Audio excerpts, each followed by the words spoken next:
ప్రతిష్టాత్మకమైన regional ring road ఉత్తర భాగం పనులకు సమాంతరంగా దక్షిణ భాగం పనులను చేపట్టేలా రాష్ట్ర ప్రభుత్వం అడుగులు వేస్తోంది. ఉత్తర భాగంలో 4 లైన్ల రహదారికి గతంలో టెండర్లు పిలవగా రాష్ట్ర సర్కార్ 6 లైన్లకు విస్తరించాలని కేంద్రానికి విజ్ఞప్తి చేసింది. దీంతో మరోసారి ట్రాఫిక్ సర్వే నిర్వహించారు. ఈ సర్వే నివేదిక కేంద్ర మంత్రిమండలి ఆమోదం తర్వాత ఉత్తర భాగం టెండర్లపై స్పష్టత వచ్చే అవకాశం ఉంది. దక్షిణ భాగం అలైన్మెంట్ ప్రతిపాదనలకు రాష్ట్ర మంత్రివర్గం ఇటీవలే ఆమోదం తెలిపింది. 3 ప్రతిపాదనలను పరిశీలించాక 201 కిలోమీటర్ల మేర ఈ భాగాన్ని విస్తరించాలని నిర్ణయించింది. పూర్తి స్థాయి డిపిఆర్ వచ్చిన తర్వాత కేంద్రానికి సమర్పించి పనులు చేపట్టాలని కోరనుంది. అందుకు కేంద్రం అంగీకరించకపోతే రాష్ట్ర ప్రభుత్వమే చేపట్టడానికి సిద్ధమవుతోంది. ఉత్తర భాగం 161.51 కిలోమీటర్లు, దక్షిణ భాగం 201 కిలోమీటర్లు కలిపి ప్రాంతీయ వలయ రహదారి మొత్తం 362.51 కిలోమీటర్ల మేర నిర్మించనున్నారు. 6 వరుసలుగా నిర్మించే దక్షిణ భాగంపై అధికారులు మంత్రిమండలికి సమర్పించిన నివేదికలో ముఖ్యాంశాలు ఇలా ఉన్నాయి. యాదాద్రి భువనగిరి జిల్లా చౌటుప్పల్ నుంచి సంగారెడ్డి వరకు మొత్తం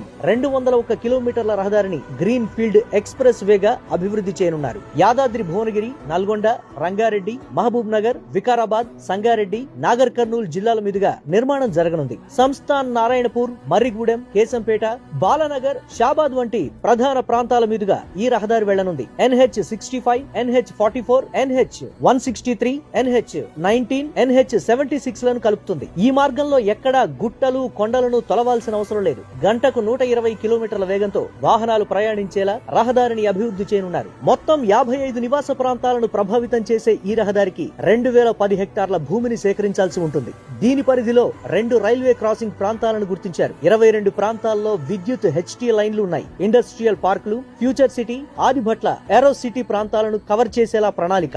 భారత నౌకాదళ రాడార్ స్టేషన్, ఇతర పారిశ్రామిక ప్రాంతాలకు అనుసంధానత ఉండేలా నిర్మాణం. ORR కు 40 కిలోమీటర్ల పరిధిలో రీజనల్ రింగ్ రోడ్డు రానుంది. హైదరాబాద్ మెట్రోపాలిటన్ ప్రాంతం HMR పరిధిలోకి వచ్చే విధంగా అలైన్మెంట్, ప్రాంతీయ రింగ్ లైన్ ను ప్రతిపాదిస్తే పారిశ్రామిక అభివృద్ధికి దోహదపడే